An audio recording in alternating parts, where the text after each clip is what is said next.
la semaine, c'est François du restaurant Saveur Nature à Remiremont qui nous régale avec des recettes anti-gaspi.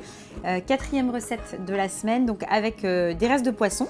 C'est ça. Et on va faire quoi avec ça? Un parmentier de poisson avec une purée de pommes de terre au gingembre et des petits légumes, puisqu'on avait encore aussi des petits légumes vapeur qui étaient là. Voilà, donc on va réagrémenter tout ça et c'est un peu une manière de remettre en forme tous ces produits-là. Donc là, poisson qui est cuit. Voilà, exactement, donc on va couper le poisson. Il y avait des restes et en donc, morceaux. Alors vous voyez, ça dépend les poissons. Celle-ci, c'est une chair un peu plus ferme, donc on arrive à la couper en deux. Tu là, peux mélanger en tout cas, tu mélanges les poissons. Tout à fait, c'est pas gênant du tout.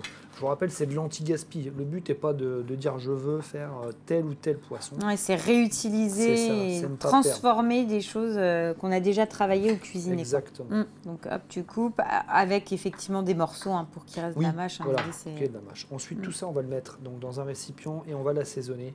Donc on va y mettre un petit peu d'échalote. Vous avez remarqué, j'aime bien l'échalote, j'aime bien l'ail. Oui, on va vraiment l'assaisonner. Ensuite, on va mélanger tout ça. Là, j'ai un petit peu de citron confit qui va donner un petit peu de peps, un petit peu de légèreté à tout ça. D'accord. Un petit peu d'acidité. Donc, on a notre petit mélange. D'accord. On mélange grossièrement comme ça. Et ensuite, on va les placer directement. Alors là, on a choisi un bocal. Ah, tu vas le dresser carrément dans les petits contenants là. Ah, si tu veux, je le fais. Eh bien, tiens, tu mets un petit peu de poisson, presque même la moitié, ça peut être pas mal. On en est quand même assez.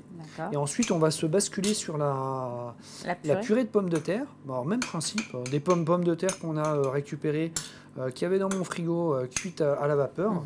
Et on va refaire une purée à base de ça, où on va y inclure un petit peu de gingembre. Ah, pour apporter du peps. C'est ça.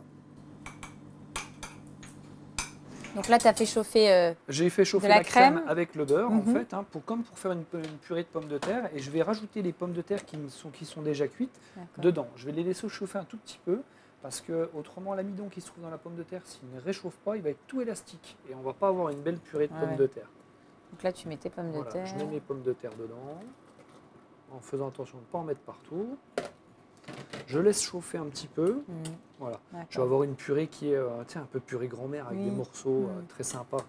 Donc là, on va terminer notre purée de pommes de terre. Ensuite, on va mettre les pommes de terre au-dessus du poisson. Exact. On va remettre au four pour réchauffer, remettre tout ça en température. C'est ça. Pendant ce temps, on fait notre petite sauce à l'oseille. Exact. À la sortie, on dressera nos petits légumes et ça sera bon. Exact. Tout sera tout bien. Et on n'aura plus qu'à goûter.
C'est top parce que en fait, le gingembre comme ça dans la purée, ça donne un côté très fraîcheur, peps.